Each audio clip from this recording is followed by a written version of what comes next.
Mark had been standing in the restaurant parking lot for 20 minutes when the text came through.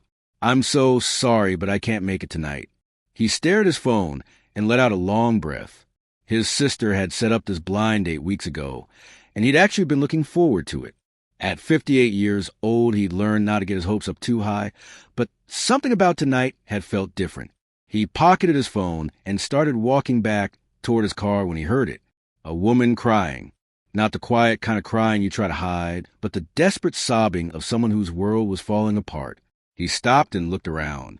There in the far corner of the parking lot sat a silver sedan with its hood propped open.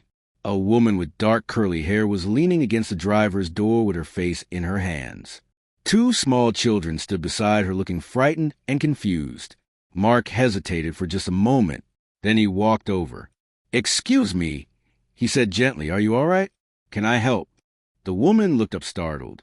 Her eyes were red and mascara streaked down her cheeks. She quickly wiped her face, trying to compose herself. "I'm sorry," she said, her voice shaking.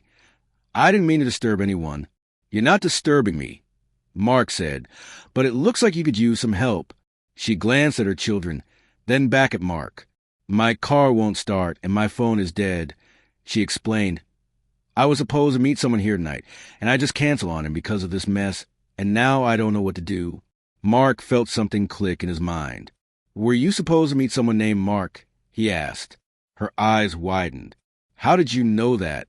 He couldn't help but smile a little. "Because I'm Mark, and I just got a cancellation text 20 minutes ago." They both stood there in stunned silence.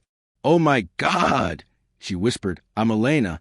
"Well, Elena," Mark said, "it looks like our date just got a lot more interesting."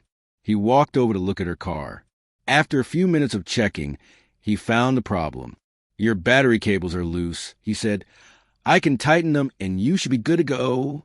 He went to his car and grabbed his toolbox. As he worked, Elena's children watched him with curious eyes. The little boy, who looked about 5 years old, finally spoke up. "Are you going to fix our car, mister?" "I'm going to try my best, buddy," Mark said. "What's your name?" "I'm Tommy, and that's my sister Lily." "Well, Tommy and Lily, it's nice to meet you both."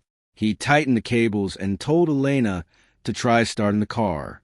It roared to life.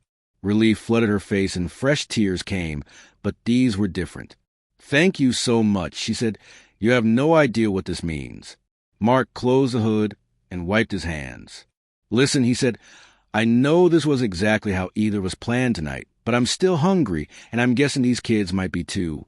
Elena looked at her children, then back at Mark. "Are you sure? This is definitely not the romantic first date. My sister probably promised you." "Maybe not," Mark said, "but it's already more memorable than any date I've been on in years." They went inside the restaurant and found a booth. Tommy and Lily were shy at first, but Mark had a gift for talking to children. He'd been an elementary school teacher for 30 years before retiring. Soon they were laughing at his silly jokes and showing him their favorite toys. Elena watched with something like wonder in her eyes. Over burgers and fries, she told him her story. She was a widow. Her husband had died in a car accident 3 years ago, and she'd been raising Tommy and Lily alone ever since. Tonight was supposed to be her first date since his death. Her sister had convinced her it was time, and she'd finally agreed. Then the car broke down and panic had taken over. "I just kept thinking how I was letting everyone down," she said quietly. "My sister for bailing my kids for being a mess, and this poor man I'd never met who was probably standing there feeling rejected." "You weren't letting anyone down," Mark said firmly. "Life happens, and sometimes it happens in parking lots with broken cars." She smiled at that. He told her about himself, too.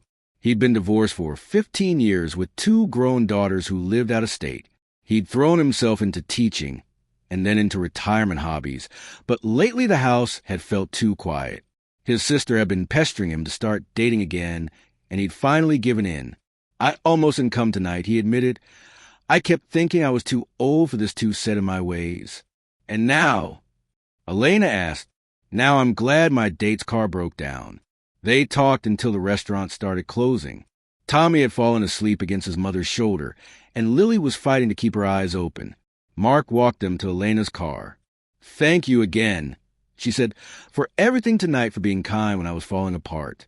You weren't falling apart, Mark said. You were just having a hard moment, and we all have those. Elena strapped the children into their car seats, then turned back to him. Would you maybe want to do this again sometime? She asked, without the car trouble and crying preferably. I would like that very much, Mark said. They exchanged phone numbers. As Elena drove away, Mark stood in the parking lot and realized something. He'd spent so much of his life waiting for perfect moments. The perfect relationship, the perfect timing, the perfect circumstances. But tonight had been messy and unexpected and completely imperfect. And it had been wonderful. Sometimes the best things in life don't come when you plan them. They come when you're standing in a parking lot and someone needs help. They come when you choose kindness over convenience. When you see past the tears and the chaos to the person underneath. Mark got in his car and drove home with a smile on his face. His sister was going to love hearing about this. 3 months later, Mark and Elena were still together. He'd met her extended family, and she'd met his daughters. Tommy and Lily called him Mr. Mark, and he taught them how to fly kites in the park. Elena still got emotional sometimes when she remembered that night. What if you'd just gone home? She'd say, what if you'd ignore me crying there? But I didn't, Mark would remind her, and that's what matters. Life had taught them both that love doesn't always arrive wrapped in perfection. Sometimes it shows up in a parking lot with a broken car and 2 scared children. And if you're brave enough to help, if you're kind enough to see the person behind the crisis, you might just find exactly what you've been looking for. If this story touched your heart, please share, and subscribe for more heartwarming tales that remind us of the power of human kindness. Leave a comment below and tell us about a time when an unexpected moment changed your life.